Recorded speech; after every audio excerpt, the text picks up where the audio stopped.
income support or job seekers allowances. Income support or job seekers allowances. How many refugees? Claiming benefits. How many refugees? Large numbers of people. Of refugees in this country. Large numbers of people. Of refugees. Claiming benefits. Of refugees. If you've got nothing to hide, I don't want people to know. Catch the pigeon, catch the pigeon. The word refugees is always associated with people helpless, beggars, people to be pitied. And sincerely speaking, having been a refugee myself, I think refugees are people to be respected. They have gone through hell. They have seen their mothers, parents being butchered in the front of them, and they have left their loved ones behind. And what you're about to see is my personal opinion on refugees.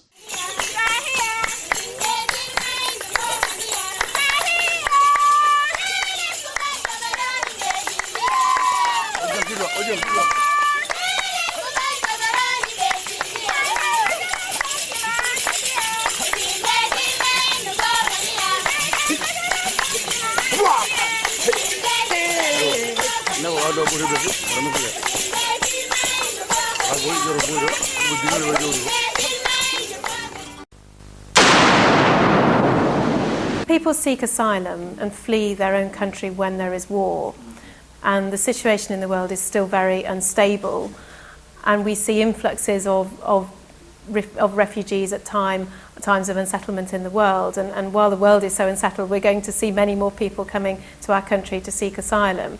So in that sense, I mean, I'm not sure I necessarily treat that as the problem with refugees, but some people may say, well, you know, there are too many refugees in this country. Well, we're going to have refugees in this country if there's war in other countries, and particularly if our foreign policy means that other countries are destabilised.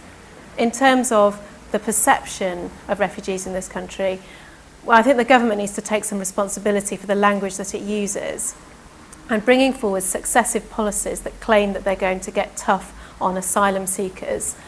That is going to make the perception worse, and they need to be much more sensitive in their use of language and not simply pander to fears that may not be there if they thought first before they open their mouth.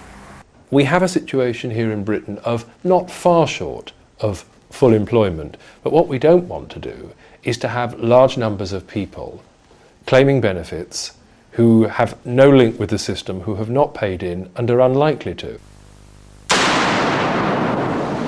I cannot apply for income support or job seekers allowances, and the reason for that is I had a lot of experience of being dependent on either handouts and really support from other people. But I've liberated myself. I believe more in myself. I can say I'm very lucky compared to some of my friends who are still stranded in war zones. With all the skills I've got, why should I go and claim income support or job seekers allowances? My fear is as soon as I start doing that, I will start developing dependency syndrome, in which I will just wait, change the television channels from one to another, knowing very well the government will give me £100 every 2 weeks. I don't want that. And to be honest, I'm ready to clean the streets, wash everything. But journalism is my life. Until the lion learns to speak, the tales of hunting will be weak. What makes me really angry is the use of the phrase illegal asylum seeker, which is complete rubbish. You know, if somebody's seeking asylum, they're not illegal. They may have entered the country illegally, but you have no other option. How else are you going to enter the country and claim asylum? You're hardly going to wander in with your passport first, otherwise you have no need to flee persecution in the first place. And it's a really very wrong use of a word, and that kind of language inflames fear and prejudice. I was born and raised in a place with a tone of flame. I definitely think there's discrimination. I think a number of refugees who are qualified can't get jobs. I think a lot of the regulations that the government have set out make it almost impossible for them to get jobs. I think the perception of refugees portrayed by the media is a negative one, and people often accept that image rather than actually taking the person for the person they are and the qualifications they've got. And I think it's a big shame. There's a shortage of nurses and doctors and professional people in this country, and we're not using the resources we have here, and refugees are a fantastic resource. I came to London 6 years ago together with my family. I had to leave Kosovo because of the war, and then I started learning English. After I finished my ESOL course, I enrolled myself on NVQ2 administration. As a part of that course, we were required to do a work placement.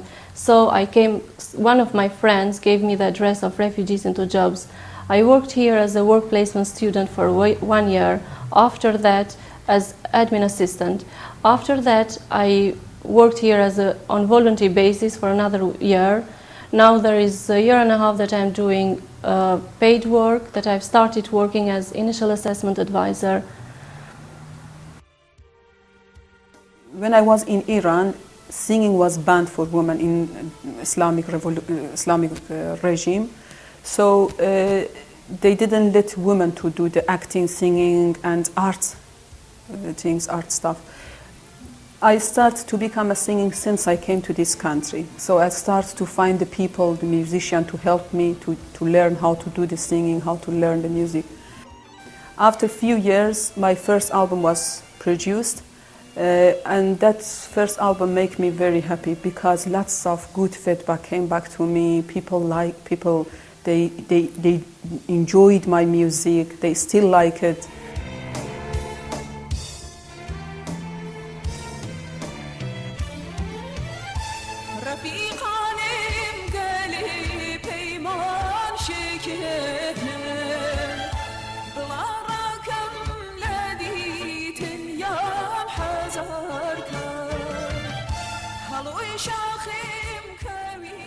Well, I think the most important thing is that we have a firm, a fair and a rapid system for determining whether or not somebody should be allowed to stay in this country.